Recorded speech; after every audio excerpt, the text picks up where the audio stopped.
Parte 6 de la entrevista a María Sima. María, díganos a qué se refiere por el día del nombre. Oh sí, perdón. Algunas personas lo llaman el día de su santo. En su caso, sería el 6 de diciembre, la fiesta de San Nicolás. Si les enseñáramos a los niños de hoy acerca de sus santos, en lugar de llenarlos con regalos materiales en sus cumpleaños, ¿no los ayudaríamos mucho más a prepararlos para la vida? Festejar los cumpleaños es importante, pero deberíamos poner el énfasis en que los hijos son un regalo de Dios y no en los regalos materiales. El Día del Santo también les ayudaría y les podría mostrar un grandioso modelo al que seguir. Deberíamos comentarles que este regalo viene de Jesús y de María, y también de su santo, que los protege de forma especial. No se trata solo de bellas palabras, es la verdad. Al comentarles todo esto, los niños se volverán más curiosos y más ansiosos por aprender. María, entonces quiere decir que dar un nombre cristiano a un niño le ayuda y no dárselo puede herirlo, o mejor dicho, debilitarlo a lo largo de su vida. Sí, eso es verdad en cierta manera. El santo por el que le damos el nombre al niño lo cuidará automáticamente, con mucho amor y con mucho esfuerzo. Esta protección se pierde si al niño se le da el nombre el que sea, Azucena por ejemplo, pero por supuesto el amor de Dios no disminuye por este motivo, aunque el niño tendrá menos intercesores y hoy en día deberíamos intentar buscarle la mayor cantidad de intercesores posibles. Estoy segura de que Dios se entristece si le negamos a un niño un intercesor poderoso. Debemos brindarles a nuestros hijos todo lo que está a nuestro alcance para su mayor felicidad y plenitud, siempre que sea lo posible.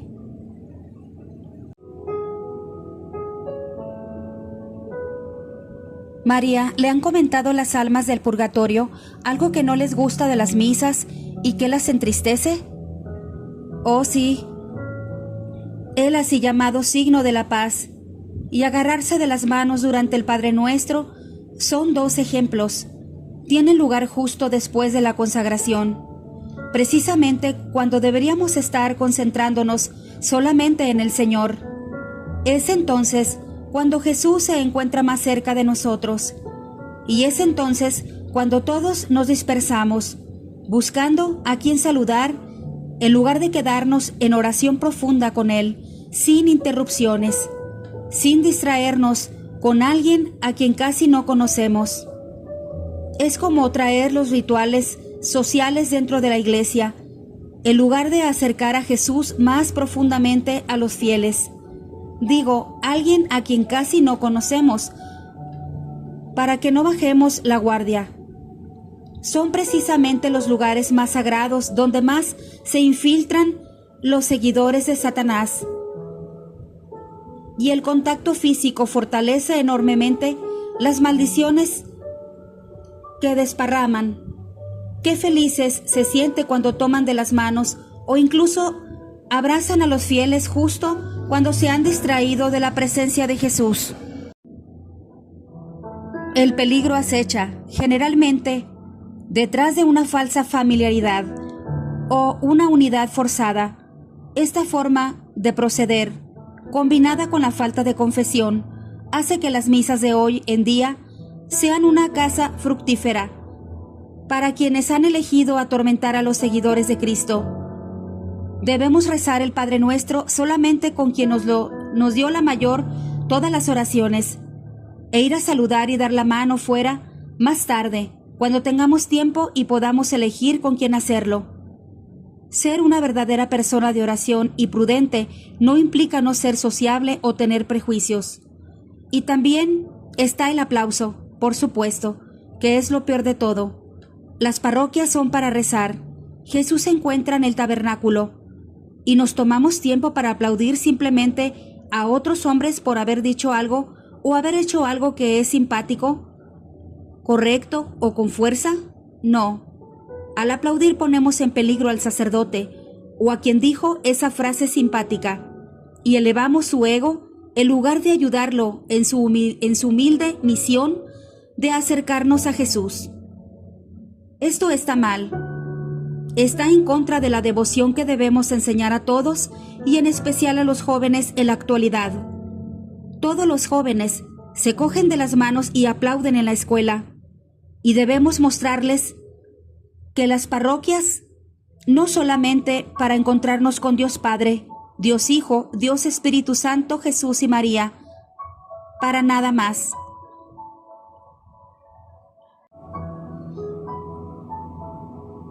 María, fueron las propias almas quienes dijeron que el signo de la paz y agarrarse las manos les eran algo problemático. Sí, así lo es. María, ¿han dicho algo de los ministros extraordinarios de la Eucaristía? Sí, en condiciones normales. Solamente las manos consagradas de los sacerdotes pueden distribuir la comunión. La ley de la Iglesia dice que debe hacerse así salvo que haya circunstancias extraordinarias, como que el sacerdote estuviera enfermo en cama. Extraordinarias no se refiere a que los fieles deban esperar 2 minutos en lugar de 10 para recibir la comunión. Siempre debemos prepararnos en oración para recibir a Jesús, y las personas que insisten en hacer todo lo más rápido posible no saben el privilegio enorme y la fuente de gracias y de protección que obtenemos al recibir a Jesús.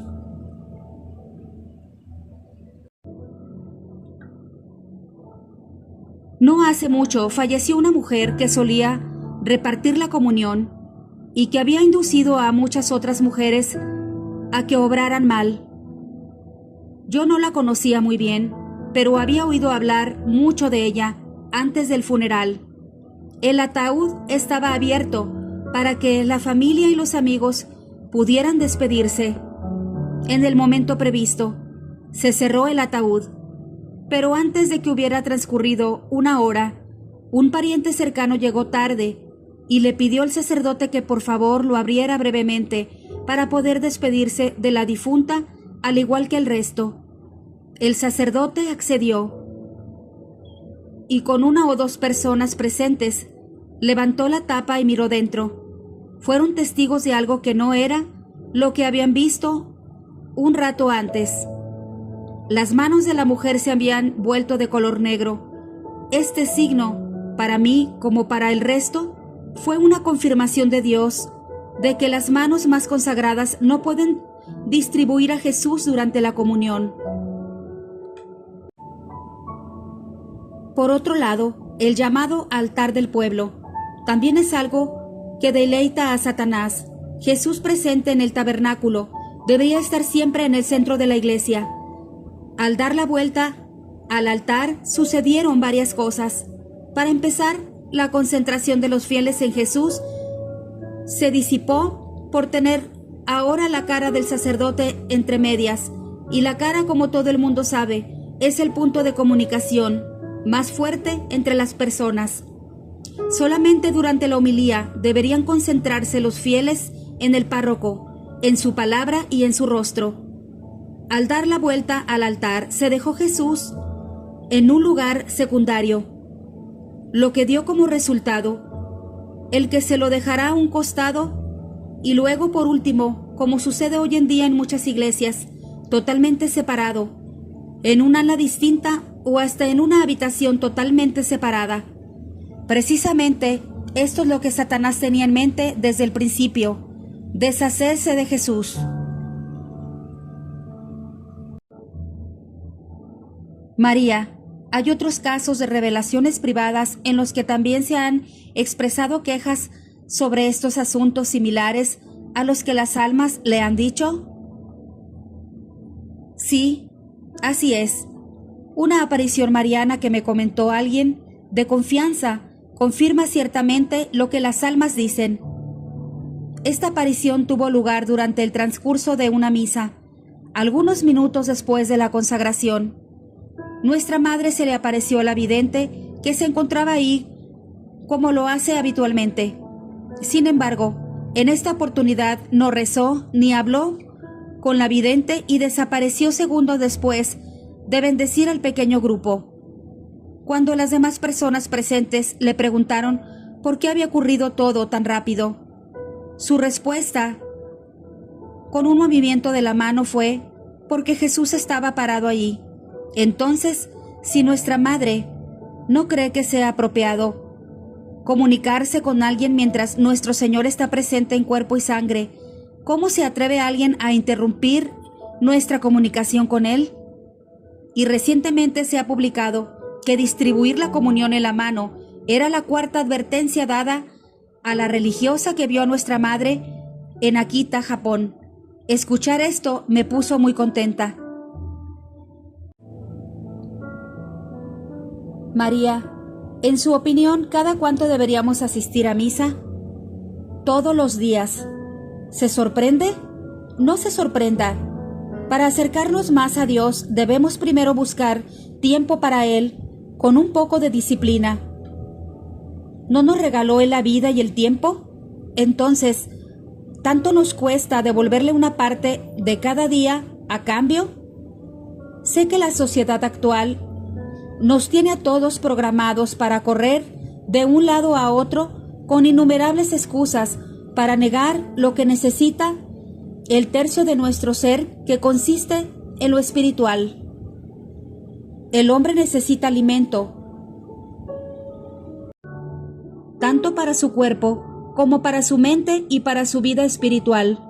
Si se ignora alguna de estas tres dimensiones, nunca podremos alcanzar el equilibrio y la plenitud, y por lo tanto permanecemos incompletos. Dios nunca quiere que alguien se retrase, le aseguro. De corazón, que una vez que le damos en ese tiempo a Jesús, nos sorprenderemos pronto de poder haber vivido antes de otra forma. Dios nos trae tanta paz, tanta fuerza y felicidad. Jesús no es una más de las ayudas psicológicas, es Dios, y por lo tanto, nuestro verdadero y único mejor amigo. El mencionar la misa diaria me recuerda a una señora del purgatorio que se me apareció cuando le hice la pregunta acostumbrada. Respondió: vaya y dígale a mis hijos que seré liberada cuando ellos ofrezcan 75 misas del diario por mí. Me encuentro en el purgatorio porque no les enseñé el valor de la misa de diario.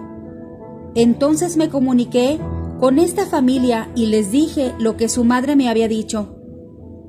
No era una familia pobre, y uno de los hijos comentó: bien, pediremos que se celebren 75 misas y ya está. No, les dije firmemente. Eso no sirve, porque la razón por la que todavía está en el purgatorio es porque, por no haberlos enseñado el valor de asistir a misa los días laborales, deben asistir juntos a 75 misas y llevar a vuestra madre en el corazón como única intención. Eso es lo que quiere de vosotros. Después de vaguear de un poco, aceptaron. Verá, Dios tenía un plan aún más grande para ellos. Desde que les di esta noticia, puedo decir con seguridad que han continuado asistiendo a misa casi diariamente, y de esta forma lo que recibieron fue 10 veces más que simple saber que su madre se encontraba en el cielo. Quizás hasta ahorraron dinero. María, entonces es importante un equilibrio cuidadoso de nuestras tres dimensiones para alcanzar la plenitud en esta vida. Sí, así es. Si la sociedad nos dice que el espíritu ya no es necesario en este mundo, gobernado por la ciencia y la psicología, pero es algo que se contradice directamente con los hechos. ¿Por qué cientos de personas vuelan a la India a sentarse y cantar salmos en la orilla del Ganges? ¿Y por qué las sectas y las sociedades secretas tienen sus salones colmados de personas en cada ciudad? Debemos ocuparnos del lado espiritual de las personas con alimento y con bebida de la misma forma que también debemos ocuparnos de las otras dos facetas de las que estamos constituidos. En la actualidad hay mucha ignorancia y confusión cuando el mundo, tan secularizado, se encuentra con personas que tienen dones espirituales.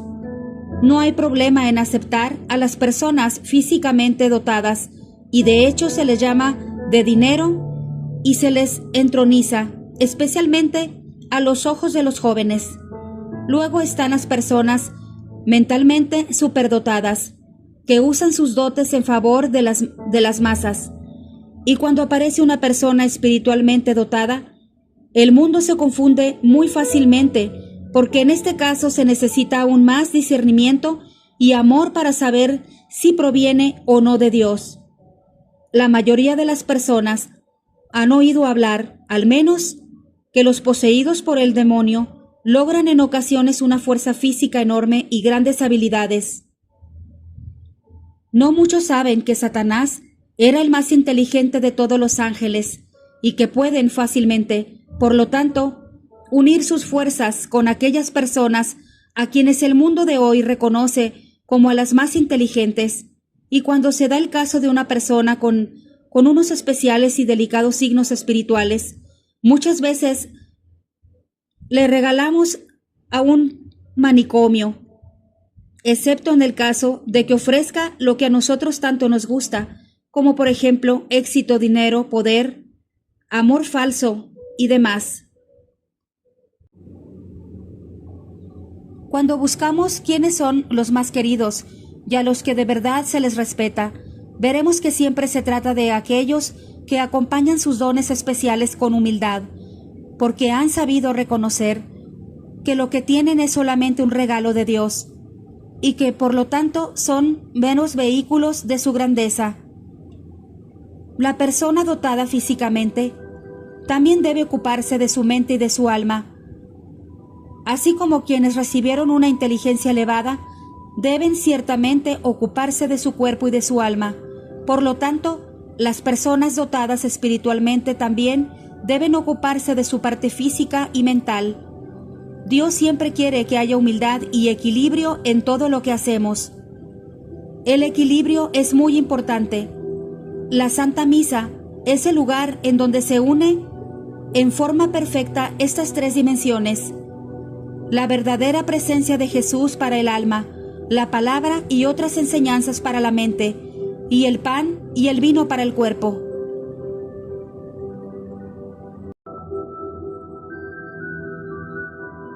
María, ¿qué ocurre o cómo nos debilitamos cuando no hacemos caso de nuestra faceta espiritual? Si esta faceta tan importante permanece inactiva, buscaremos inconscientemente un sustituto, un sostén, donde apoyarnos para compensar esta ausencia. Así, muchas veces se cae fácilmente en las drogas, en el alcohol, en el sexo, en un total dependencia para conseguir dinero, poder o estatus social, o en huir a algunas sectas que prometen paz y plenitud, donde no se avisa de quienes lideran la secta.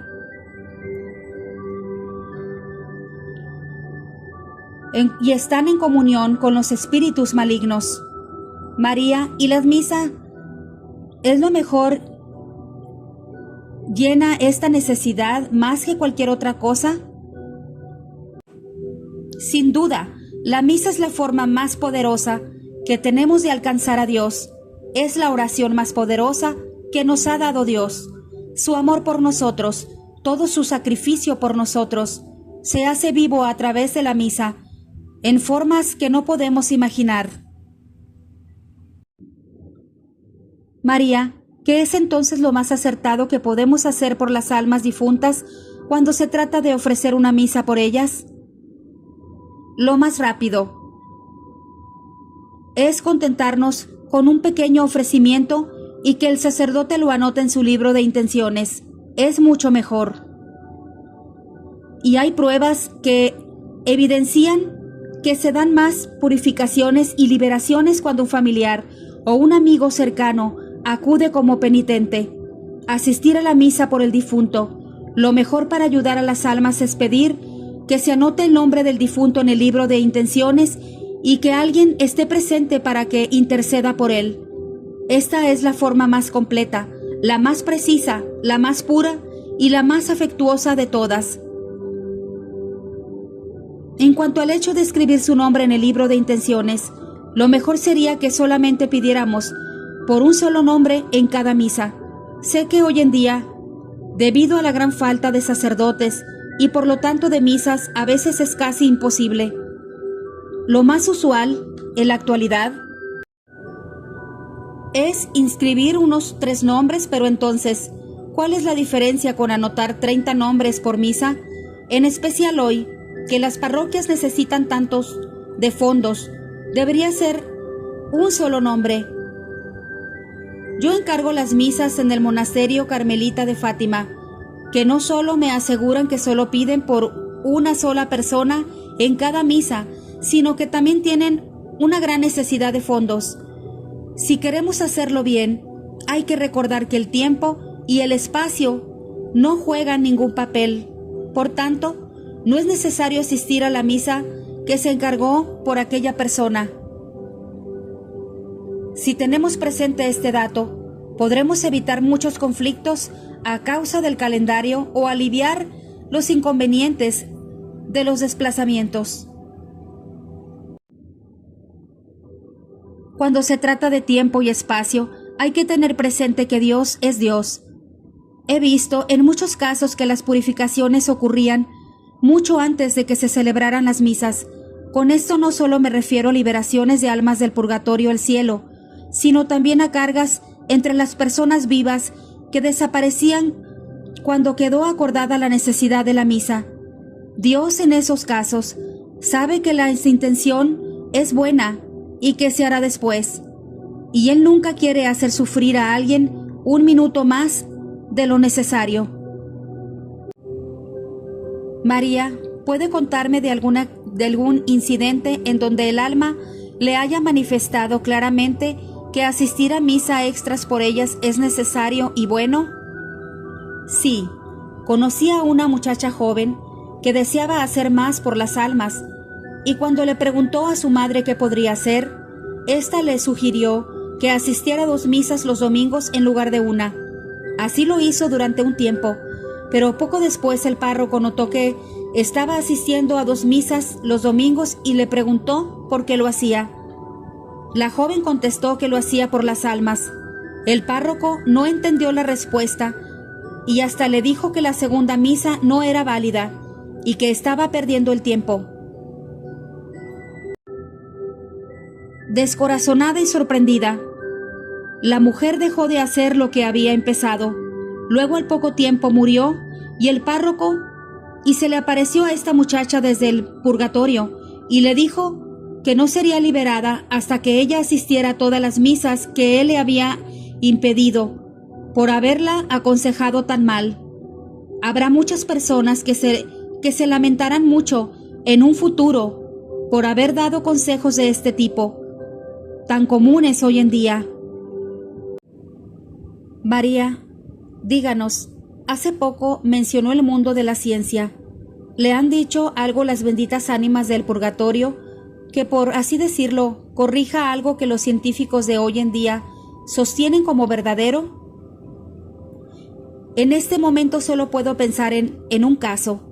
Se trataba de alguien que preguntaba sobre el lugar en que vivió Eva y los años transcurridos desde entonces. Algún científico de Estados Unidos y de otros países creen, sobre la base de unos estudios muy sofisticados, que vivió hace 250 años en el norte de África o en Asia. Le pregunté a las almas si esa respuesta se aproximaba a la verdad. Me dijeron que era un error, lo que significa que aquellos científicos aún tienen mucho que investigar.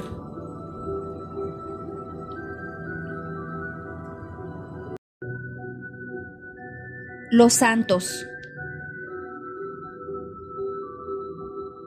María, ¿juegan los santos algún papel importante para las benditas ánimas del purgatorio? San José puede ayudarnos a evitar el purgatorio y deberíamos pedirle constantemente a los santos, a quien tengamos devoción, que intercedan por las personas queridas que se encuentran ahí. Las oraciones de los santos ayudan mucho a quienes están en el purgatorio. El santo patrono de las almas del purgatorio es San Nicolás de Tolentino. ¿Mencionan las almas del purgatorio a los santos alguna vez? No, hasta el momento no me han mencionado de manera específica, pero sí mencionan a los ángeles y en especial a San Miguel, que es tan importante. María, ¿qué les diría a los cristianos que se cuestionan la importancia de los santos?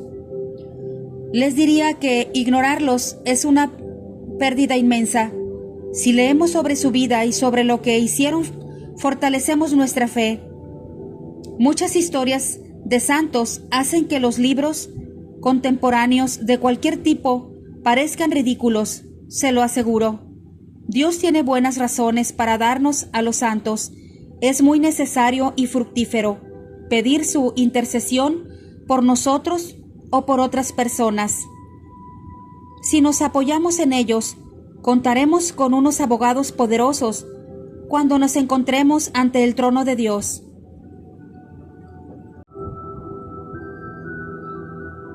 María, ¿hay santos que viven entre nosotros en la actualidad? Sí, muchos. En estos tiempos en los que vivimos, tan peligrosos e inestables de tanto pecado, la gracia de Dios abunda y eso hace que haya muchos santos. Pocas veces los veremos en los titulares de los periódicos, porque la mayoría de las veces permanecen ocultos hasta llegar al cielo. Eso es así porque su humildad y obediencia, lo que los hace santos principalmente, y los humildes nunca quieren que se les vea o que se les presente atención. Como todos sabemos muy bien, las malas noticias se extienden rápidamente y dan mucho dinero. Las buenas noticias se difunden muy lentamente y no traen a los medios. Las buenas noticias no venden. María, ¿a quién considera santo en este siglo? Al Padre Pío, al Papa Juan Pablo I, que fue asesinado por su bondad y por reconocer a Satanás entre los masones que han penetrado con fuerza dentro de los muros del Vaticano, a Maximiliano Kolbe y a otro sacerdote polaco más reciente. ¿Cuál era su nombre? El sacerdote al que la policía secreta torturó y luego lo ató con alambres y lo ahogó. Popolisco o algo parecido. Este sacerdote ha aparecido al lado de Jesús vestido de colores rojo y blanco, como los mártires. Podría pensar en otro más, pero sé que algunos de los santos más grandes todavía están entre nosotros, escondidos y protegidos. En el norte de Italia, por ejemplo, se da el caso de un párroco que iba a celebrar la misa a unas religiosas y éstas tenían que cerrar las ventanas que estaban en lo alto de la iglesia antes. ¿Sabe por qué? Porque durante la consagración, el párroco entraba en un éxtasis tan profundo y tan cerca de Jesús que se elevaba del suelo. Las hermanas no querían que se saliera de la parroquia. Cuando comenzó a hacerse conocido el caso, el obispo del lugar suspendió sus misas en público porque evidentemente causaba una gran conmoción. Imagínese lo que debe sufrir aquí, viendo cómo está el mundo hoy en día. ¿Qué cosas tan extravagantes le habrán diagnosticado los psiquiatras que no son creyentes? Me gustaría saberlo. Sí, diría, con certeza que hay muchos santos hoy en día, pero es comprensible que la Iglesia sea muy cuidadosa y deba discernir cuidadosamente el proceso de canonización que comienza solamente cuando llegan al cielo. María, ¿cuáles son los conceptos equivocados que se tienen hoy en día sobre los santos? ¿Conceptos erróneos? Creo que el error más común es pensar y afirmar que han recibido gracias que los demás no tenemos y que por lo tanto no podemos llegar a ser tan santos como ellos. Gracias a Dios no fui elegida para ser santo. Es como poner la tirita antes de la herida. Es una pobre excusa. Si quienes dicen este tipo de cosas se hubiera portado igual de bien que ellos, entonces también habrían recibido más y mayores gracias. La justicia de Dios se basa en darnos a cada uno las mismas oportunidades para llegar a ser santos. María, ¿los santos se enfadan? Sí, por supuesto que se enfadan, y en especial cuando son testigos de actos en contra del honor de Dios y del amor, sin importar las circunstancias. Sentir rabia y estar enfadado no es un pecado, pero lo que sí se tiene en cuenta es lo que hacemos mientras estamos enfadados. Está permitido enfadarse cuando existe un verdadero motivo, y Dios mismo quiere que sea así. ¿No estaba Jesús enfadado cuando echó a los mercaderes del templo? Sí que lo estaba, y todavía no lo está hoy en día cuando hay quienes solo buscan dinero y el provecho personal de un lugar sagrado, de las cosas de Dios.